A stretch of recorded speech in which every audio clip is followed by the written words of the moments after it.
साथियों, हमारी ये टीम दिशा छात्र संगठन और नौजवान भारत सभा की आपके बीच में शहीद स्मृति अभियान चलाते हुए हम आए हैं। बीते 28 सितंबर को भगत सिंह का जन्म दिवस था।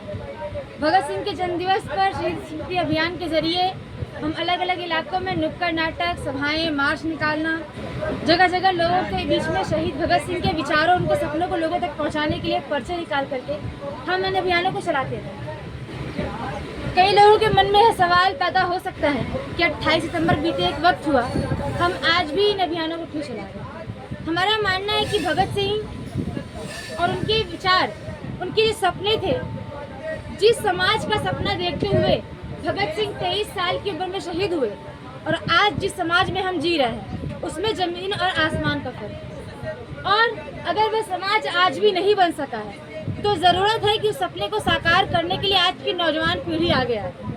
और इसके लिए भगत सिंह को केवल एक दिन रस्म अदायगी के तौर पर याद करना, या यूँ कहें कि एक दिन उनके फोटो का स्टेटस लगा लेना, या एक दिन उनकी मूर्तियों पर फूल माला चढ़ा देना भर नहीं होना चाहिए, बल्कि सही मायने में भगत सिंह को पढ़ा जाना चाहिए, उनके जीवन संघर्षों को जाना जाना चाहिए और जिस समाज का सपना वो देख रहे थे उसको पूरा करने के लिए आगे आना चाहिए। इस तौर पर हम भगत सिंह को याद करते हैं।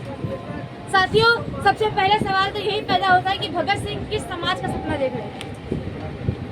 भगत सिंह जिस संगठन से जुड़े हुए थे सारे, 1924 में यानी कि आज से 100 साल पहले उसका पहला पर्चा निकलता है और उसकी पहली लाइन ही थी, जब देश में आज़ादी आएगी तो ऊंच हो या नीच, अमीर हो या गरीब, सबके लिए एक समान न्याय होगा, एक समान अवसर होगा। हम एक ऐसा समाज बनाने के लिए संघर्ष कर रहे हैं जहां पर जाति और धर्म के नाम पर दंगे ना होते हो, जहां महिलाएं भी मान सम्मान की जिंदगी जी सकें। यानी उनकी लड़ाई केवल अंग्रेजों को भगाने तक सीमित नहीं। उन्होंने साफ लिखा कि क्या फर्क पड़ेगा लॉर्ड एलिविन चले जाए करते हुए सर पुरुषोत्तम दास, ठाकुर दास, टंडन दास बैठ करके लोगों के पीठ पर डंडा बरसाए। जरूरत है कि इस शोषणकारी व्यवस्था को खत्म किया जाए, जिसका इस्तेमाल करके एक व्यक्ति द्वारा दूसरे व्यक्ति का, एक समाज द्वारा दूसरे समाज का, या एक राष्ट्र द्वारा दूसरे राष्ट्र का शोषण किया जाए। यानी कि इस पूरी शोषणकारी व्यवस्था, इस निजाम को ही खत्म करने की लड़ाई लड़ रहे हैं। और यही कारण है आज़ादी की लड़ाई के दौरान कई धाराएं चल रही। एक धारा महात्मा गांधी की थी, एक धारा नेहरू की थी, एक धारा अम्बेडकर की थी। इन सभी लोगों की जो कृतियाँ थी, उनके जो तरीके थे, उनके जो सिद्धांत थे, वो उनके जीवन काल में ही छपे। लेकिन भगत सिंह, जिन्होंने 23 साल की उम्र में 100 से ज़्यादा लेख लिखे, उनकी एक भी लेखनी उनके जीवन काल में बनी। भगत सिंह की शहादत के 63 साल बाद जा करके भगत सिंह की जेल डायरी छपी। लगातार जिनके विचारों से शासन सत्ता को खतरा होता है, उनकी लेखनी, उनके विचारों को हमेशा से ही धूल में मिलाने, लोगों तक पहुंचने से रोकने का प्रयास होता है। और आज तक भगत सिंह के जितने लेख मिले हैं, एक भी लेख किसी भी सरकारी प्रेस द्वारा नहीं छपा। रही सही एक मैं नास्तिक क्यों ही लोगों तक पहुंचा है। एक रिसर्च स्कॉलर से भी अगर पूछा जाए तो मुश्किल है कि भगत सिंह के 5 लेखों के बिना, इसमें हमारी आपकी गलती नहीं। जब हम भगत सिंह के बारे में सोचते हैं तो आमतौर पर क्या होता है, बम और पिस्तौल वाली एक छवि हमारे दिमाग में आती है। यही छवि हमारे दिमाग में बढ़ाई गई। सॉन्डर्स मर्डर केस, असेंबली बमकांड, काकोरी एक्शन, इन घटनाओं को तो बखूबी बताया गया। हालांकि ये घटनाएं अपने आप में है भी जरूरी, लेकिन भगत सिंह केवल इन घटनाओं तक सीमित नहीं। वो केवल एक जाबाज नौजवान, एक केवल नौजवान नहीं, बल्कि उनकी जो विचार थे, उनकी जो सोच थी, वह दूरदर्शी थी। इसे इस तौर पर समझ सकते। भगत सिंह ने कई जगहों पर लिखा कि आज़ादी के बाद जो समाज बनेगा वह धर्मनिरपेक्ष होना चाहिए, क्योंकि उस समय भी लगातार धर्म के नाम पर लोगों को आपस में बांटने का काम किया जा रहा है। भगत सिंह ने लिखा, अगर धर्म और राजनीति को अलग अलग होना चाहिए।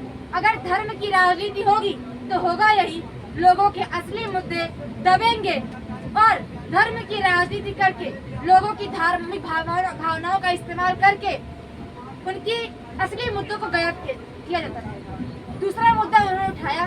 कि आज़ादी के बाद एक लोकतांत्रिक व्यवस्था बननी चाहिए, यानी लोगों को अपने जनप्रतिनिधियों को चुनने का अधिकार, और केवल चुनने का अधिकार नहीं, चुने हुए लोग लोगों की उम्मीदों पर खड़ा न उतरे तो उन्हें वापस बुलाने का हक भी जनता के पास है, वरना लोकतंत्र केवल एक माखौल, एक मजाक बनकर रह जाएगा। आज हमें चुनने का हक मिला, वापस बुलाने का हक नहीं मिला, और हम देख रहे हैं हर 5 साल 10 साल पर एक नया चेहरा हमारे सामने आ जाता है, तरह तरह के वादे किए जाते हैं, लेकिन स्थितियां वही रहती हैं। तमाम नेता मंत्री अपनी कुर्सियां बना लेते हैं, अपनी पीढ़ियों की व्यवस्था कर लेते हैं, लेकिन सोचिए शिक्षा जैसी बेहद बुनियादी चीज आज़ादी के 78 साल बीतने के बाद भी लोगों तक मुहैया नहीं। लगातार शिक्षा लोगों से दूर हो रही है, नौकरी रोजगार की स्थिति है कि बेरोजगारी से तंग आ करके लाखों की संख्या में नौजवान आत्महत्या करने के लिए मजबूर है।